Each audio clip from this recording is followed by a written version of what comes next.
Namo Bhagavate Vasudevaya.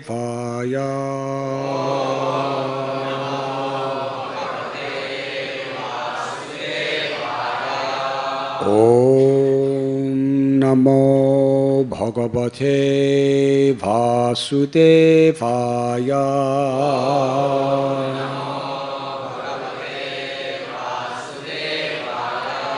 Om Namo Bhagavate Vasudevaya.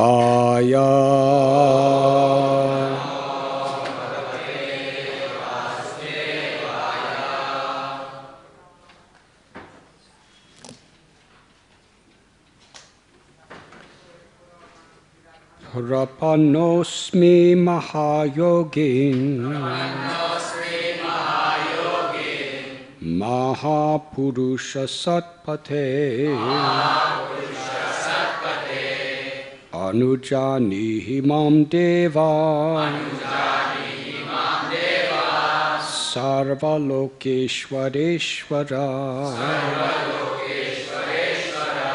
Prapanosmi Mahayogin Mahapurusha Satpate Anujani Himam Deva Sarvalokeshwareshwara Prapanosmi Mahayogin Mahapurusha Satpate Anujani Himam Deva Sarvalokeshwareshwara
Prapana, surrendered. Asmi, I am. Mahayogin, O greatest of all possessors of mystic power. Mahapurusha, O greatest of all personalities. Satpate, O master of the devotees. Anujanihi, please order. Mam, me, Deva, O God, Sarva, of all, Loka, of the worlds, Ishvara, of the controllers, Ishvara, O Supreme Controller. O Master of mystic power, O Great Personality, O Lord of the devotees, I surrender to you. Please command me as you will, O Supreme God, Lord of all lords of the universe. O Infallible One, I was immediately freed from the Brahman's punishment simply by seeing you. Anyone who chants your name purifies all who hear his chanting, as well as himself. How much more beneficial, then, is the touch of your lotus feet? Thus, receiving the permission of Lord Krishna, the demigod Sudarshan circumambulated him, bowed down to offer him homage, and then returned to his heavenly planet. Nanda Maharaj was thus delivered from peril. The inhabitants of Braj were astonished to see the mighty power of Sri Krishna. Dear King, they then completed their worship of Lord Shiva and returned to Braj. Along the way, respectfully describing Krishna's powerful acts. Once Lord Govinda and Lord Ram, the performers of wonderful feats, were playing in the forest at night with the young girls of Braj. Purport. This verse introduces a new pastime. According to the Acharyas, the occasion mentioned here is the Holika Purnima, a day also known as Gaur Purnima.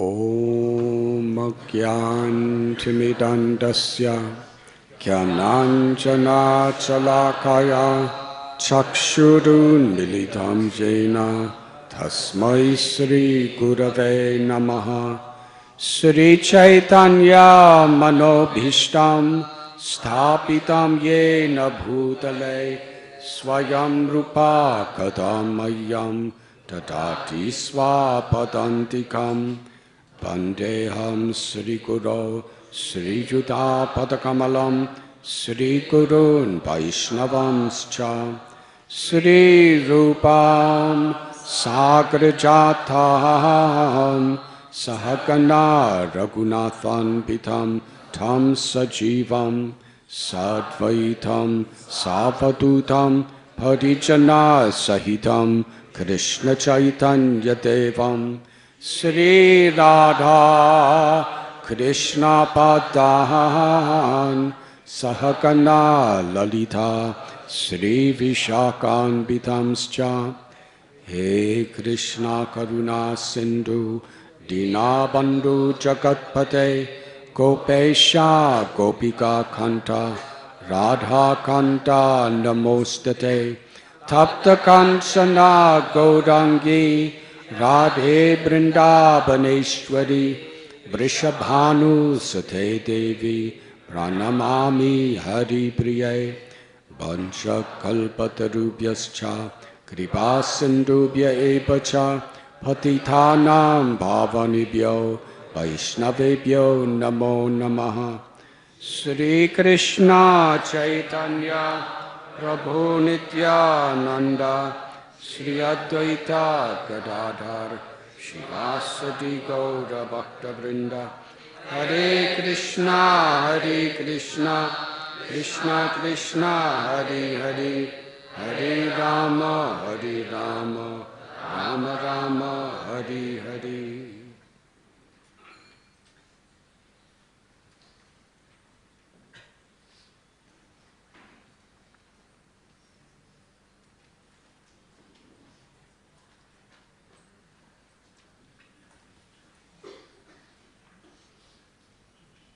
We are reading today from Srimad Bhagavatam, Canto 10, Chapter 34. entitled Nanda Maharaj Saved and Shankachuda Slain, text 16 through 20.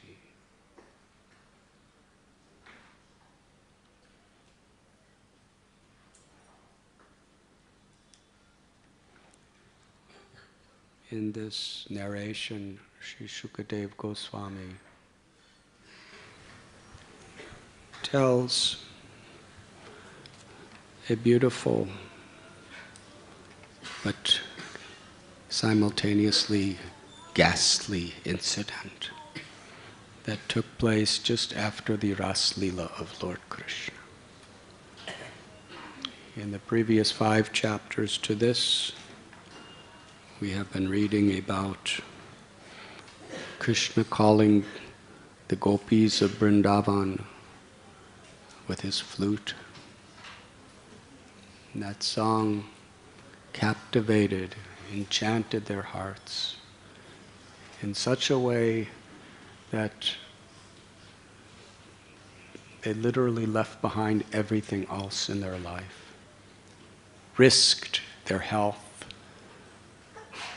risked all their possessions, risked their relationships to serve Krishna.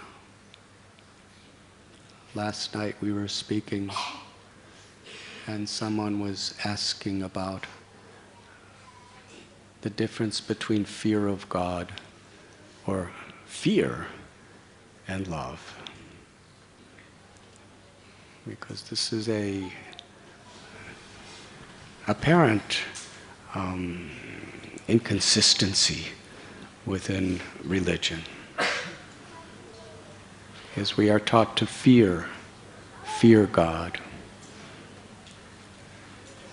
And then we're also taught to love God. And love is not usually something that's born of fear.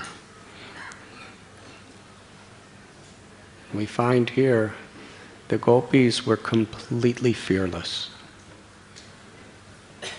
They were fearless of everything. They had no fear of death. They had no fear of losing their loved ones. They had no fear of being totally dishonored and banished by the entire society. And what caused them to surrender to Krishna in this way? Such a surrender as the world has never known. It was the sweetness of Krishna's song, his flute. Krishna's love awakened their love in such a way that Abhaya Charanada Vindare, they became absolutely fearless.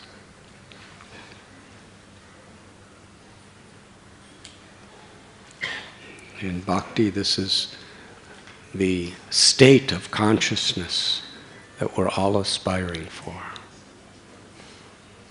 where we come beyond not only fear of God, but fear of all the things in this material world out of natural love.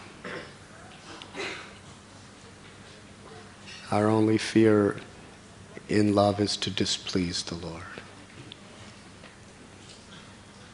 We're not afraid of the punishment of the Lord, because whatever, as long as we please Him, we don't really mind what we do. Of course, as long as we don't have that love, then we should fear to some extent. So Krishna and the gopis, they performed their beautiful dance of love for an entire night of Brahma. And Krishna arranged that, 4,320,000,000 years. He put it within 12 hours. That is his speciality, as being the controller of all controllers. Krishna says, "Time I am," in Bhagavad Gita. What does that actually mean? Not only is he creating and destroying everything that exists within creation as time, But also, he could make time go any way he wants. No matter how wealthy, no matter how politically powerful, no matter how academically intelligent anyone is within this world, we cannot adjust or change the way time is moving. We have our choice what to do within the movement of time, but we cannot change time. But Krishna, this is one of his opulences. He's Swarat, he's independent, he can do as he likes. If he wants, he could make time go backward. He could make it go sideways. He could make a moment 12 years or more. He could make 4,320,000,000 years. The full experience of that entire span of time, he can put it within 12 hours. That is Achintya Shakti, inconceivable powers. So after we read about this beautiful, loving pastime of Krishna with the gopis, most celebrated of all his pastimes, the next narration of Shukadeva Goswami is how Nanda Maharaj and the Brijbasis, they go to celebrate Shivaratri. They go up the Jamuna to a place, Jiva Goswami tells it was Shivaratri, and it was someplace northwest of Mathura.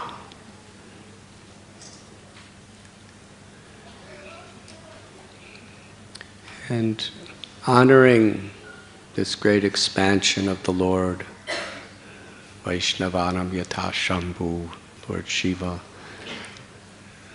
they worshipped him, they offered him flowers, they offered prayers, they bathed in the rivers, actually it was the river Saraswati, and they fasted only by drinking water. And after they did their pujas, they took rest in this beautiful forest on the banks of the Saraswati River. And the nature of the world is we just do not know what may happen next. Because sometimes we think we worship the Lord and it's such a nice place and we're with the people we love the most and we're doing tapasya, so Krishna, Shiva, Vishnu, they must be pleased, so I must be safe. But that's not always the way it is. They performed all the religious activities very carefully. And as they were sleeping, suddenly the cowherd men woke up hearing Nanda Maharaj crying out helplessly, "Krishna, save me! Krishna, save me!" When they opened their eyes, they were horrified what they saw. A gigantic serpent was swallowing Nanda Maharaj. His body was already deep in the body and the mouth of this massive snake.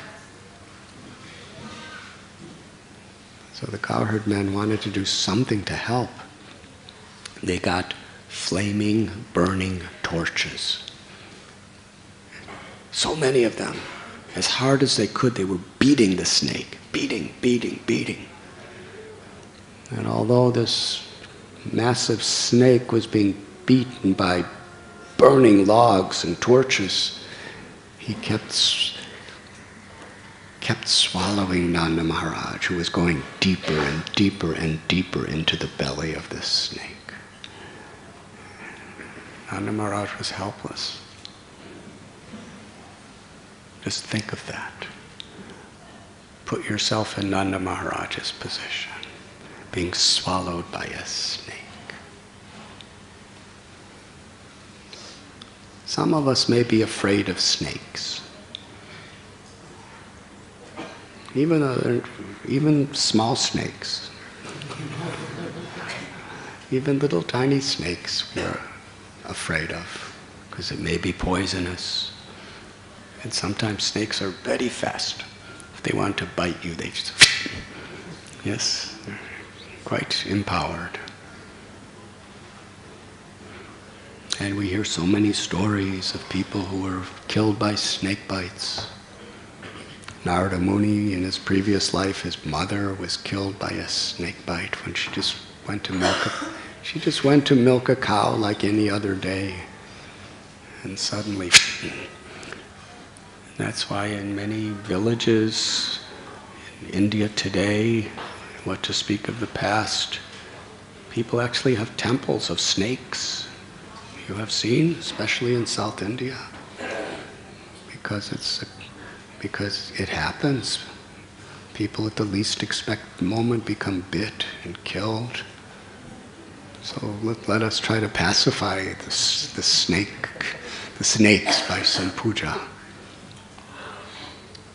There's some temples I have seen where they actually give milk, and cobras come and drink the milk every day. Right in the temple, and that's part of the puja.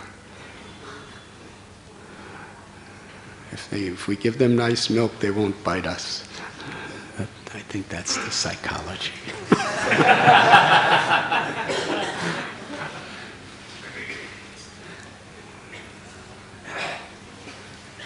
So little snakes give us some fear.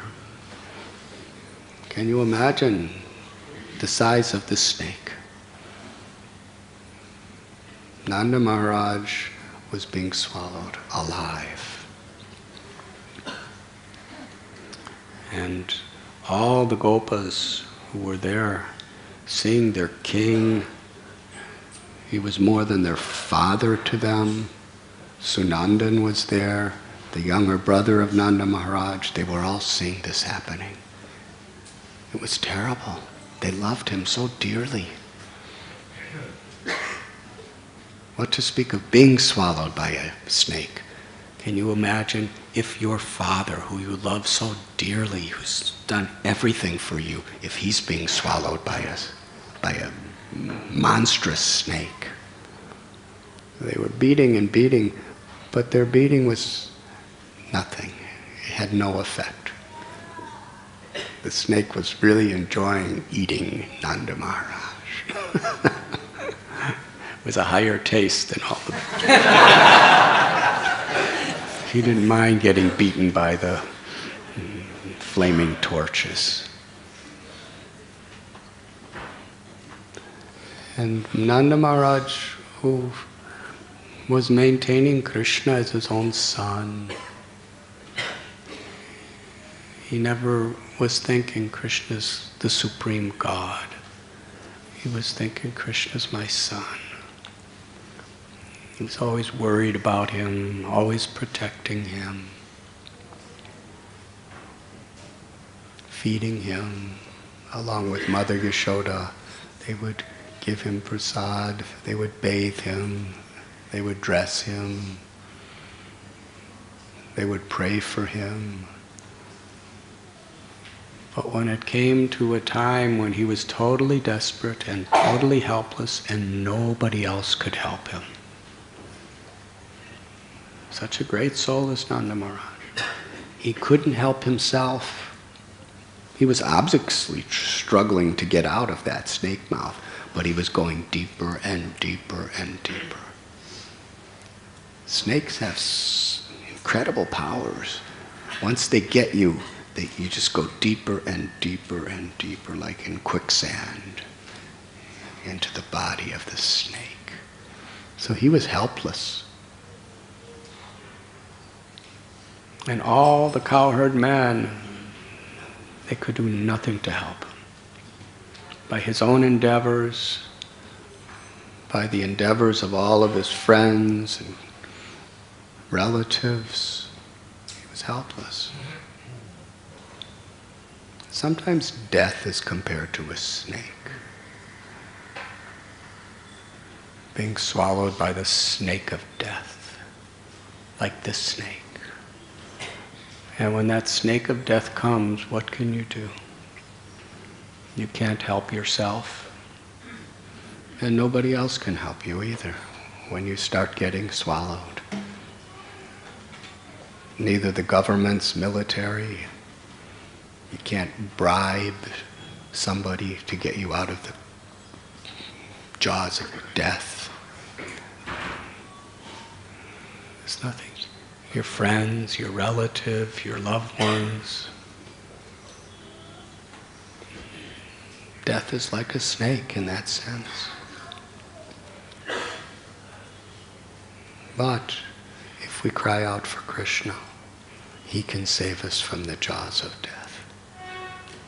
And ultimately in that emergency situation, Nanda Maharaj, he wasn't even considering Krishna the Supreme Lord. That wasn't his mentality. His natural love for Krishna. Even if Krishna's not God, even if it's just my little son, in this emergency situation, it was just the spontaneous cry of his heart that Krishna could save me.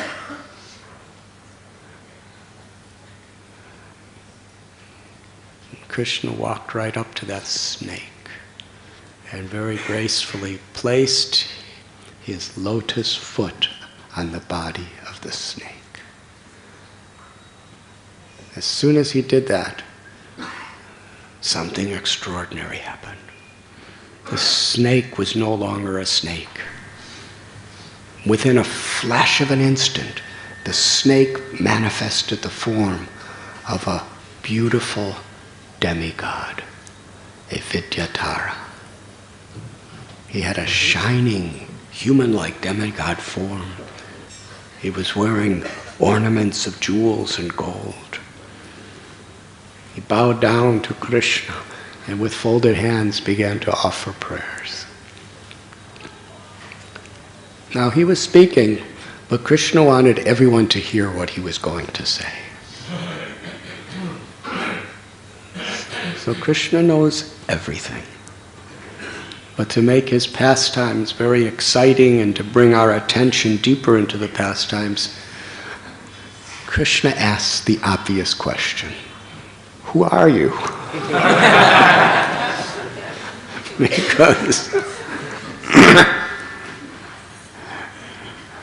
quite dramatic performance. Massive snake swallowing my father. And now, in a moment, the snake is gone and he's a beautiful demigod. And he asked, why did he ask? Because what this personality was about to say is so important for everyone to hear. In fact, Krishna asked that personality, who are you? And why did you become a snake? Why were you a snake? And why are you now like this? Krishna asked that question so that you and me could hear the answer today, in 2014. January 4th.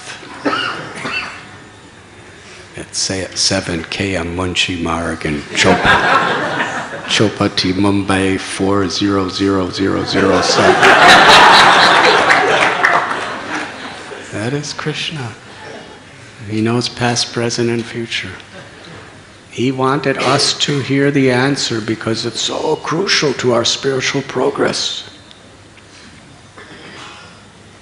He introduced himself as Sudarshan, who is the most famous, most powerful of a particular community of demigods, devas, called the Vidyadharas. In so many prayers in the Puranas and in the Vedas, we find the Vidyadharas coming forward and speaking. Descriptions of Vidyadharas. Sudarshan was the most prominent of them. He has a very handsome, beautiful body, very eloquent way of speaking, incredible intelligence, enormous amount of wealth.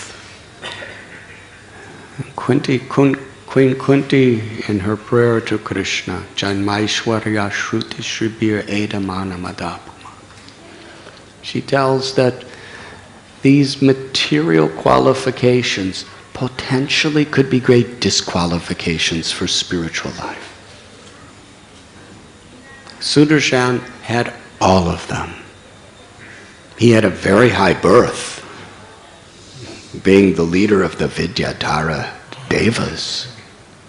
He had extraordinary physical beauty, incredible knowledge and wealth. But it made him proud. There were some descendants of Angira Muni who were Brahmins and sages.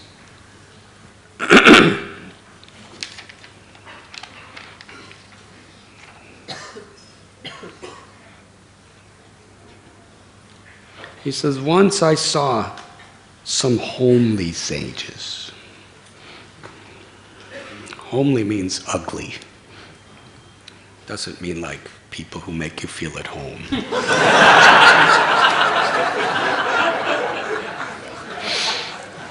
Because in India, I don't know how much you understand English like that. It's a homely sage. That means a sage that makes you feel at home. In this sense, it means somebody whose physical features are already ugly. So,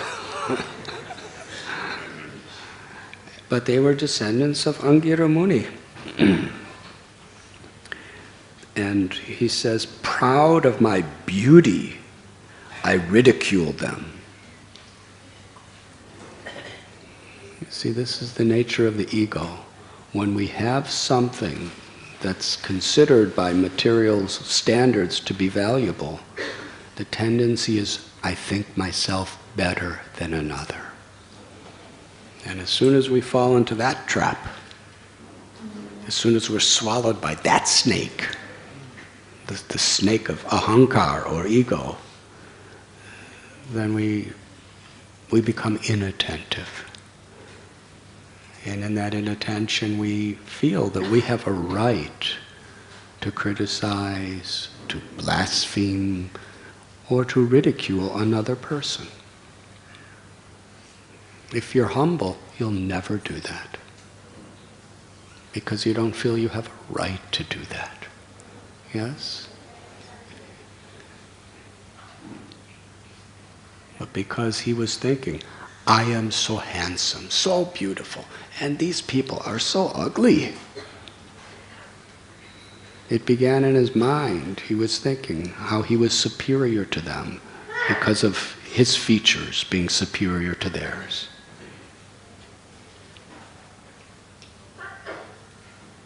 But this same type of ego can come out in so many ways and so many forms. I sing better than her, or I have nicer clothes than her, or I have a better husband than her, or I have a nicer wife than him, or I know more verses than him, or more people come to my lectures than his.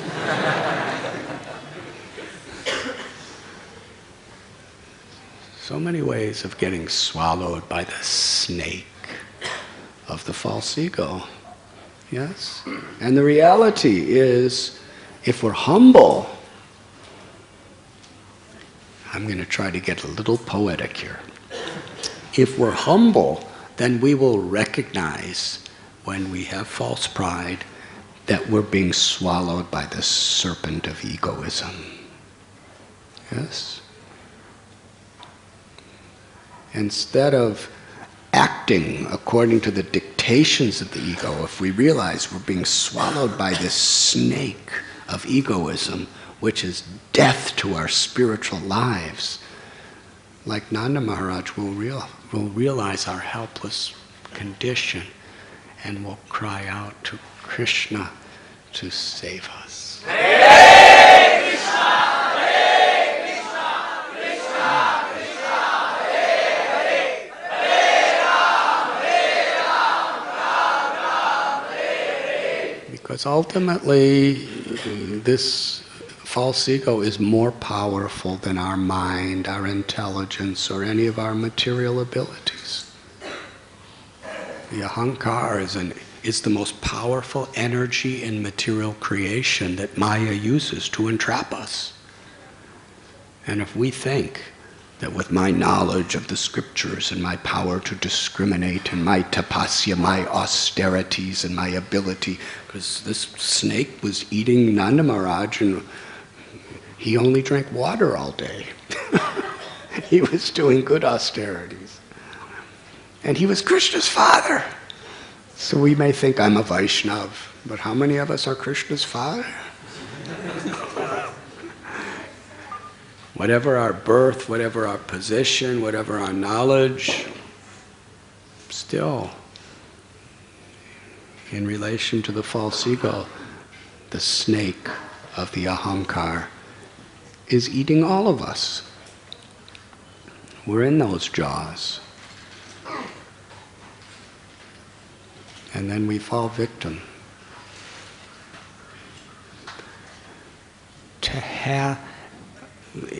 Queen Kunti concludes this verse, Tvam akinchana gocharam. That Krishna is the property of those who are in poverty. But, if we go to poverty-stricken places, it's not that people are necessarily any more humble than people who have a lot. If you go to some, whether it's in the East or the West, somebody may have a little brass pot and they're very proud. You don't have a brass pot. I have a brass pot. Or somebody may be strong or a better fighter. Or somebody may be getting better relationships with the opposite sex. So just see how great, superior I am to you. So even people in the most desperate conditions can still be proud of having something. That's the nature of the ego. What to speak of people who act, because whatever we have, whenever we think we're better than someone else, we should understand we're being swallowed by the snake. So Kunti says, you are the property of those who are impoverished. Janasya mohoya mahammameti. This is what impoverished means from a spiritual perspective. Impoverished means we are no longer thinking in terms of I and mine. I am not this body. Whether I'm beautiful or ugly, I'm not this body. This is Krishna's body. Whatever it looks like, it's a wonderful tool to serve. If I'm trying to be the enjoyer because it's me, then the snake is swallowing us. But if we're in this mood of servant, and nothing is mine, whether I'm a homely descendant of Angira Muni, that means an ugly descendant of or whether I'm Sudarshan the Vidyadhara, who's so attractive and so beautiful.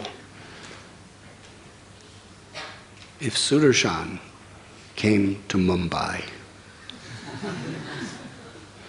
every Bollywood actor and actress would be falling at his feet asking for blessings. Yes?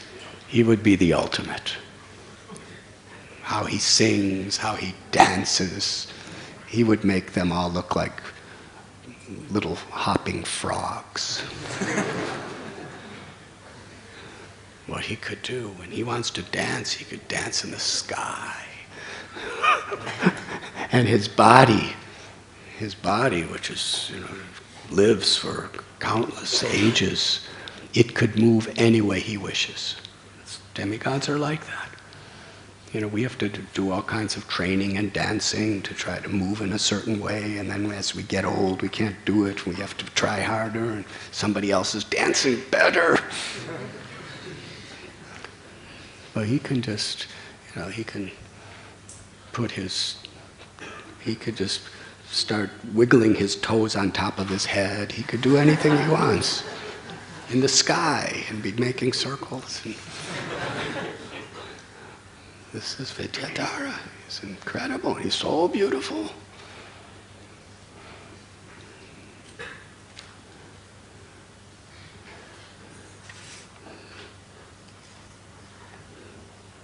So whether we are an ugly sage, or whether we're most popular among the demigods, the principle is, nothing is mine. My abilities, Krishna says, I'm the intelligence of the intelligent in the Gita. I'm the strength of the strong. I'm the abilities of everyone. So if we recognize this, we never become proud. We see somebody else, and this is Krishna's. We recognize and appreciate Krishna wherever we see His. So to be impoverished simply means to recognize that nothing is mine. Everything is the property of the higher power of Ishvara, the controller of all controllers. And I'm the servant. Sri Chaitanya Mahaprabhu explains, to actually access the power of the holy name in a very full way, Trinadapi Sunichena, Taror Ibasi Hishnu. Amanina Manadena Kirtaniya Sadahari. We should be humble like a blade of grass, tolerant, forgiving, generous, in a spirit of kindness, like a tree. And to find joy in offering respect to others. And not to be obsessed with the need to be respected myself. In this spirit we can actually cry out Krishna's names. Nanda Maharaj, he was a great king. But he was humble like a blade of grass. He was no ego. He was simply serving in every way. He was a Kinchana Gocharam.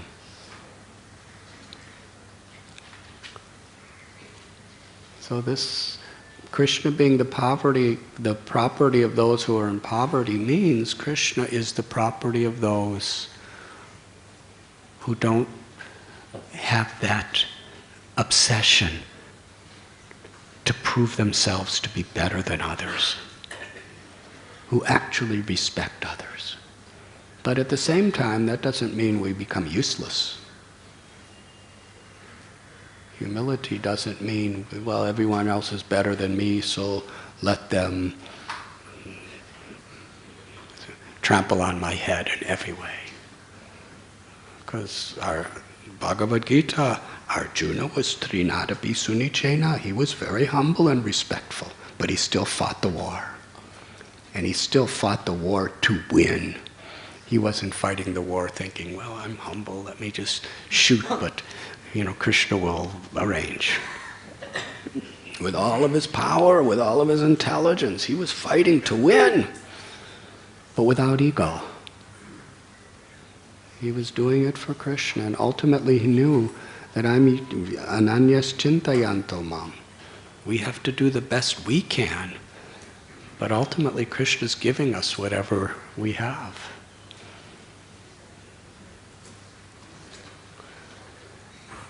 And ultimately we're depending on Krishna. So in this way, Sudarshan is telling that I thought myself superior because they were ugly and I was beautiful. So I ridiculed them.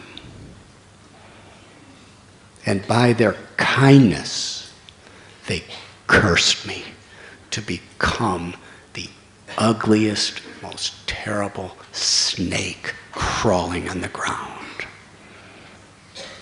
Quite bitter medicine for a beautiful demigod, and all the demigoddesses are just looking at him with their lotus eyes and saying, "Oh, you are so nice." And he's flying, and he's doing whatever he wants, and he's enjoying fine foods, and he's living in palaces. And now he's a dirty snake, just crawling on the ground. And nobody with lotus eyes is looking at him anymore, saying, "Oh, you are so nice." Snakes can't dance very well. He didn't have any house. He was just living in holes in the ground. Yes,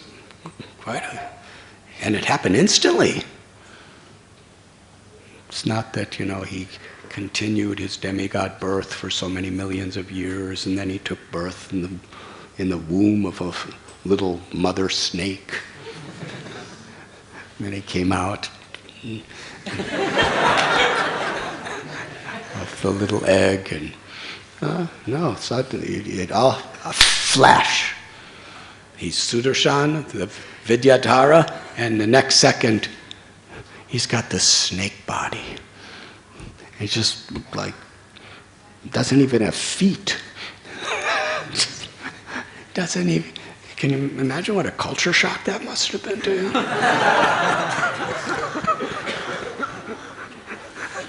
Really, think about it. If all of a sudden you were a snake, you would want to get up and go to Mangalarti. You don't, all of a sudden, I don't have any feet anymore. And you want to eat something, and I don't have any hands anymore. And to eat, you have to just go and go, and somehow or other catch it with your mouth. That's a culture shock. And all of a sudden, everybody hates you. Yes? Because nobody likes snakes. No humans hardly like snakes. Some do. And animals, they don't like snakes either. And other snakes, I don't know if snakes like each other. Usually snakes are kind of alone, aren't they? It's not like you see flocks of snakes, like you see flocks of birds, or herds of snakes, like you see herds of buffaloes. It doesn't seem that snakes even like each other. What do you think, Ananda Vrindavan?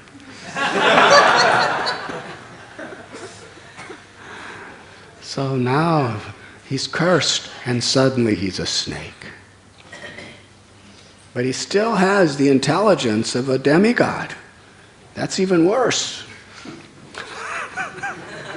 He has all his past memories. He still has the mind of the Vidyadhara, but he has a body of a snake. Quite an adjustment.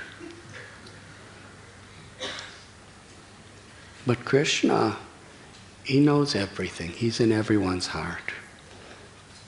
It was by his will that Nanda Maharaj and all the Gopas and Krishna came to that place to worship Shiva. And he started swallowing Nanda Maharaj to get the mercy of Krishna. And ultimately Krishna placed his foot on him. And he realizes how he was swallowed by the snake of his own false ego. And it was only by, and this is an important thing, he was delivered not because he was swallowing Nanda Maharaj. He had this intelligence. He was delivered because Nanda Maharaj called out for Krishna. It wasn't that Sudarshan, while he was eating, was going, Krishna, Krishna, blah, blah, blah. Nanda Maharaj called for Krishna. So in the same way, when a great devotee of the Lord calls for Krishna, that's how we are saved. It's like Srila Prabhupada. He was on the Jaladuta. He was praying to Krishna to come and help all of us. And Krishna came. We were all like little Vidyadharas in our own way with our egos.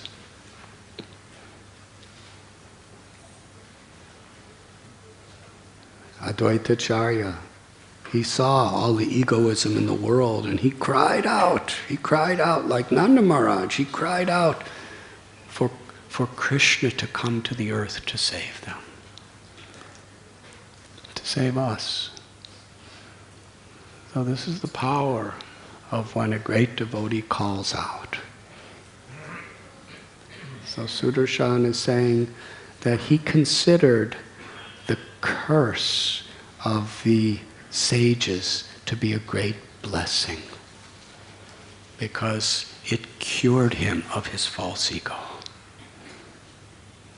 And now by Krishna's grace he resumed his original form, but now he's an enlightened, pure devotee of the Lord. He has received Krishna's grace. Now he's Sudarshan, the Vidyadhara, with ecstatic love for Krishna, rather than snake-like ego.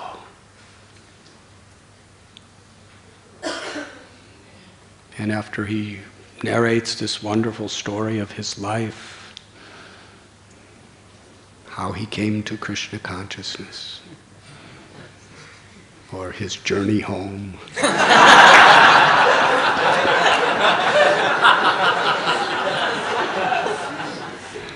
It's a good story. It's on the pages of Srimad Bhagavatam forever. Then Krishna blesses him and he goes back to his heavenly abode. And then the next story that's being told, we will discuss tomorrow. Well, actually, I'm not here tomorrow, but we'll discuss it sometime. Is there any questions? Yes. Hare, thank you, Maharaj. You were mentioning about... But the next story is very similar. Just to say something very briefly. Today's story, or in the past verses, is on Shivaratri. And the next story is on Holi, or Gaur Purnima. And the gopis are playing with Krishna and Balaram, and Shankachuda, who's also a demigod, a friend of Kuvera, who had tremendous wealth and tremendous beauty and tremendous powers. He also was so egoistic that he was trying to steal the gopis from Krishna. Just see, Sudarshan, he was trying to swallow Nanda Maharaj for his own satisfaction. And Shankachuda was trying to steal the gopis away from Krishna for his satisfaction.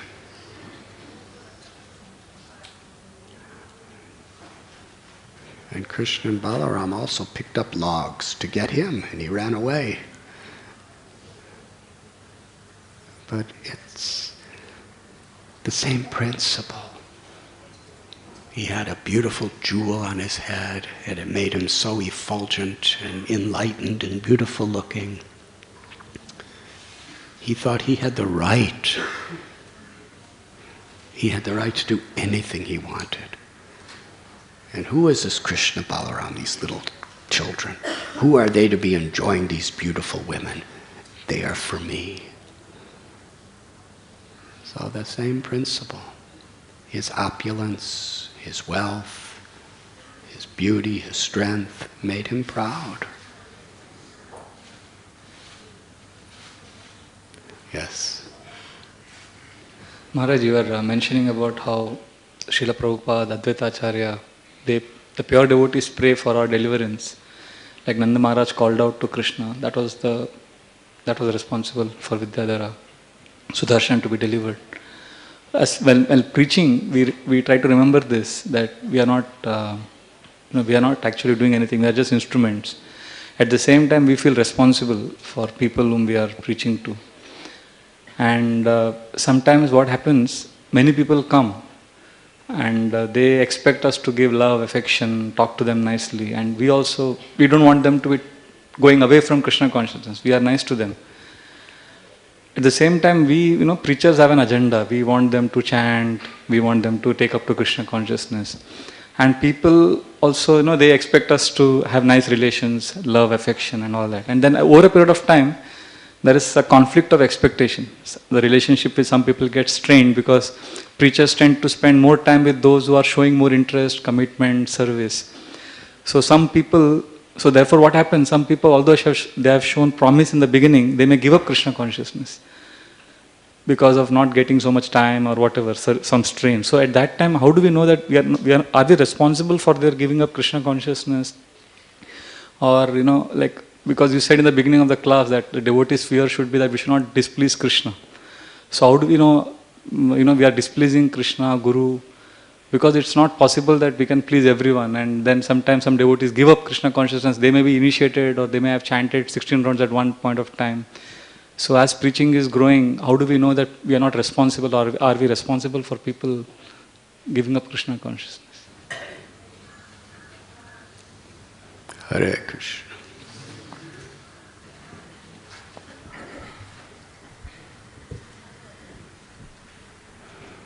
Krishna tells Arjuna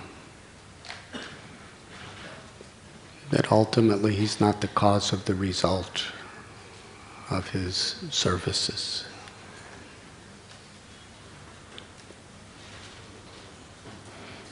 But because we're doing it for Krishna,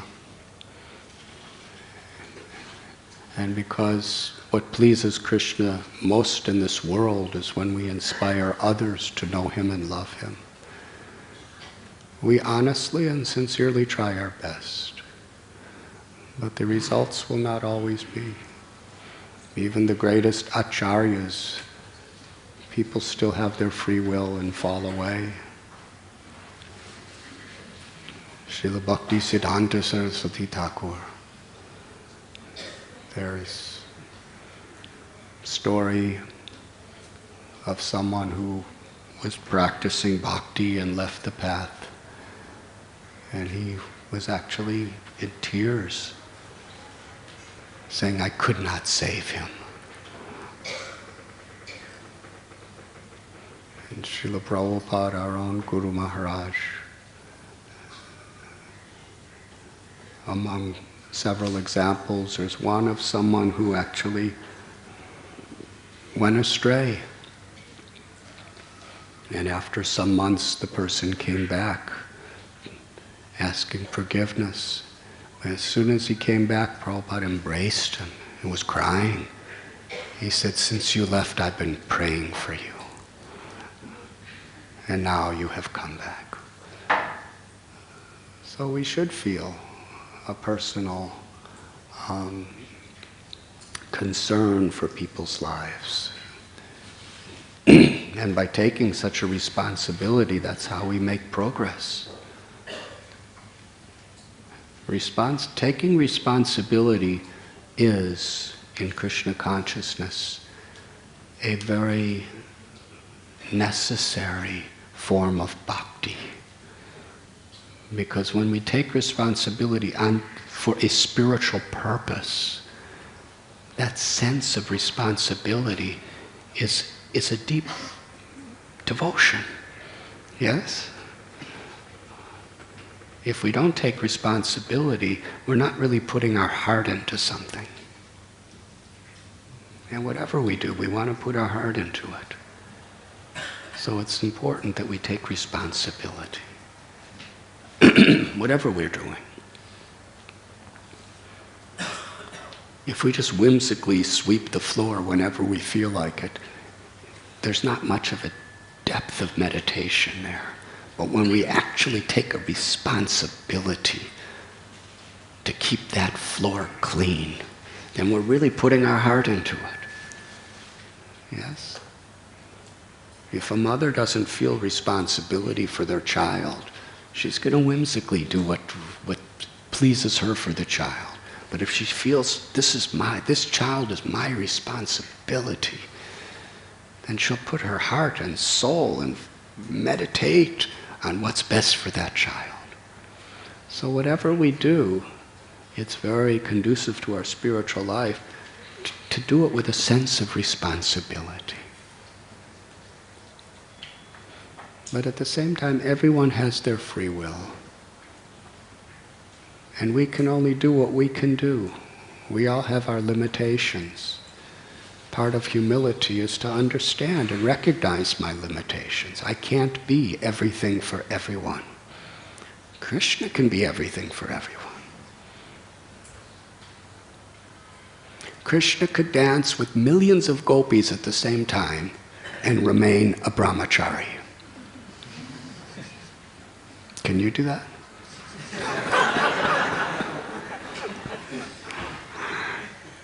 I can't do it either. Nobody can do it except Krishna.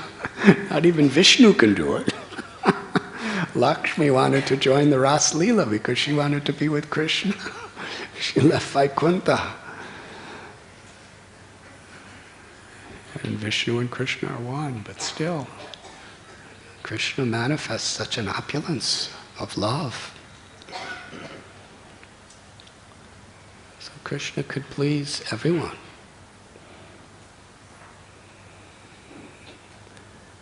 In Vrindavan, every flower, every twig, every insect, every gopa, every gopi, every cow, every deer, every tiger, everyone Krishna is simultaneously reciprocating with in full. Krishna could sit on the bank of the Yamuna with thousands of cowherd boys taking lunch, and every cowherd boy is thinking, Krishna's only looking at me. He doesn't stop looking at me, and he's smiling at me. He loves me so much. There's so many other cowherd boys, but he just keeps looking at me. Can we do that? That's Krishna. So when we understand Krishna's powers, we don't try to be Krishna. The more we know Krishna's power, the more humble we become. The more we understand and realize our own limitations. But patram pushpam balam toyam. We may only have the capacity to offer a little flower. But if we do it with sincere sense of responsibility of devotion to please Krishna, then Krishna is pleased.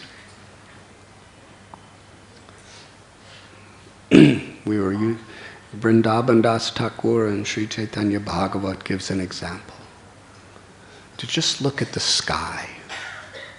Where does the sky end? Yes, you just look up and it just keeps going and going and going. As far as our observation, there's no end to the sky in any direction. Yes, this whole Earth planet is just like a little speck floating in the sky. Yes? The sky is infinite by our calculation. And a little bird with two little wings is flying. Yes? The little bird wants to fly across the sky. But how much of the sky can the bird cover? Just 2 days ago, I was visiting one of my friends, and we were looking out a window over the Arabian Sea. And as we were talking, I was watching the birds. There were little birds, pigeons, kind of like sparrows, and they're flapping, really flap. The littler the bird, usually the harder they have to flap. Yes, did you ever see a hummingbird? They're going like, their wings, you can't even see them, they're flapping so hard. It's just a blur. They're flapping like, dozens and dozens of times a second, just to stay in the air. Yes? And the sparrow, they're going, and the pigeon's going, and then higher is the hawk. He's going. The hawk wasn't even flapping. He was just had his wings stretched, and he was just floating in the sky. And he was higher, way, way higher than all the other birds. Yes? And the hawk is looking down, just relaxing, floating. If a high wind comes, he doesn't all of a sudden start going, he just moves one wing a little higher, another wing. We were discussing this last night. The subject matter was striking balance in our lives. So the hawk is really striking a balance. Just by moving his wings a little this way, through his balancing, he can endure any type of situation, whatever wind, whatever storm, it just balances. And the little birds, they're also balancing, like, but they're really working hard. But he's on a higher platform. The little birds are like sadhana bhaktas, Vaidhi bhakti, they're really working hard. They're working, they're just trying to get up a little higher, but when you actually get up high, it's really easy, it's spontaneous, you just float. It's like the Raganuga platform. Raganuga bird is the hawk. He's just effortlessly floating because he's so high up. The little birds can't get up to where the hawk is. He's looking down at them.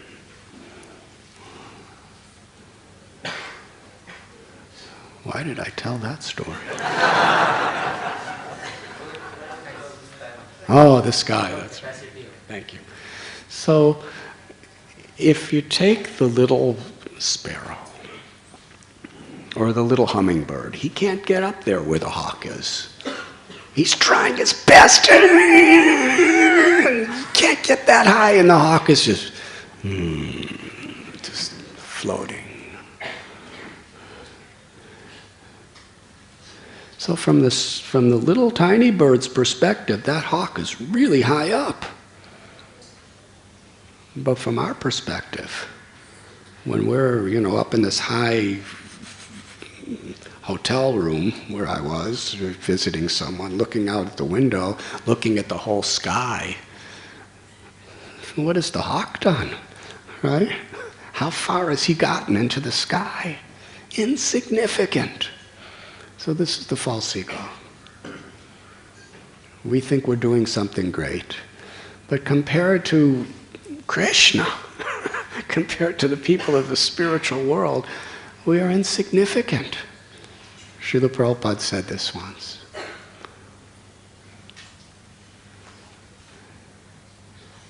Srila Prabhupada said, or one devotee came and said, Prabhupada, I want to surrender everything. And Prabhupada said, what? He said, Prabhupada was pleased with him, but he wanted to teach him a truth. He said, if everything belongs to Krishna, what do you have to surrender? He said, the only thing you have to surrender is the illusion that you have something to surrender. Bali Maharaj, ultimately, the only thing he had to surrender was his free will.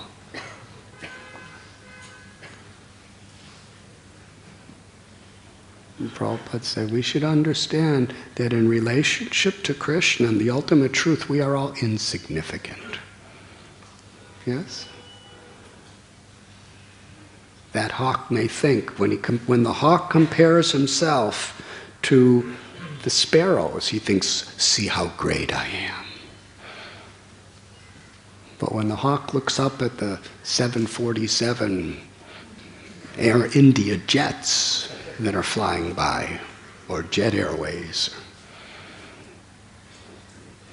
Kingfisher was humbled.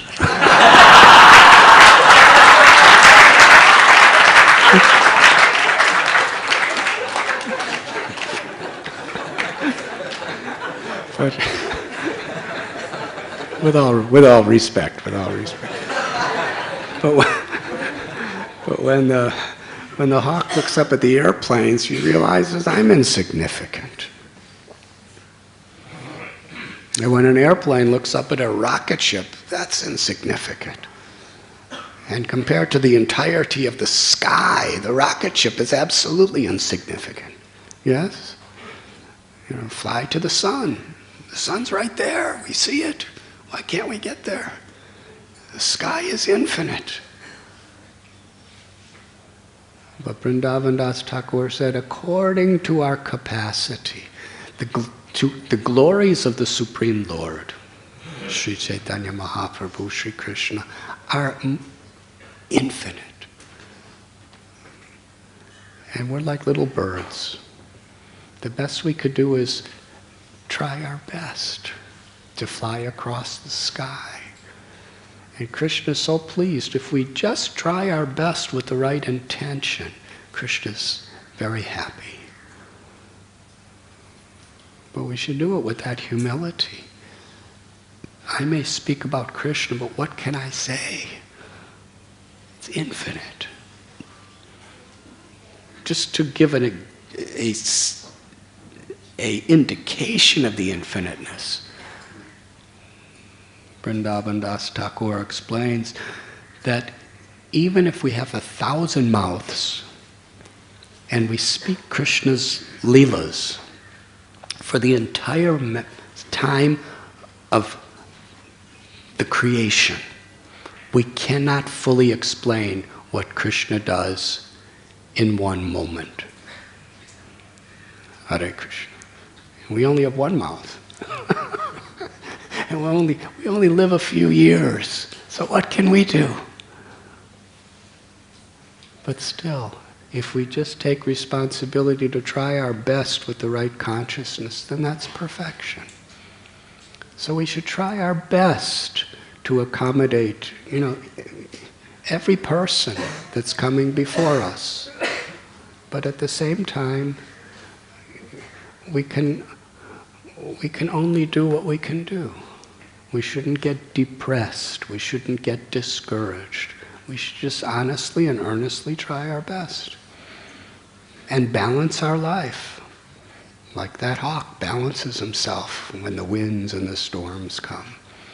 We balance our life because if we need personal time for our sadhana, we need some personal time for our health. We need proper rest. We need proper nutrition. We need proper satsang, to be with others, to actually receive their blessings. If we don't receive blessings, we have nothing to give of much value. So we can't become, passionately, this person and that person and everybody else. We have to try our best in a balanced, responsible way. Responsibility means to take responsibility for the body that Krishna's given us, taking responsibility for the families or the god brothers and god sisters that we're living with, taking responsibility if we have a career or service. You may be doing some puja, you may be doing some cleaning. These are also our responsibilities. For our sadhana, to do it carefully with attention. And then, as far as our outreach of trying to reach people, we try our best with respect. And Krishna's pleased. And in some circumstances, it will appear that your endeavors are a failure. And in some cases, it will appear that your endeavors are a success. But in Krishna's eyes, it's all a success. If we have the proper attitude and we're trying our best. Does that answer your question? Thank you. I think we should end because it's becoming late. Thank you very much.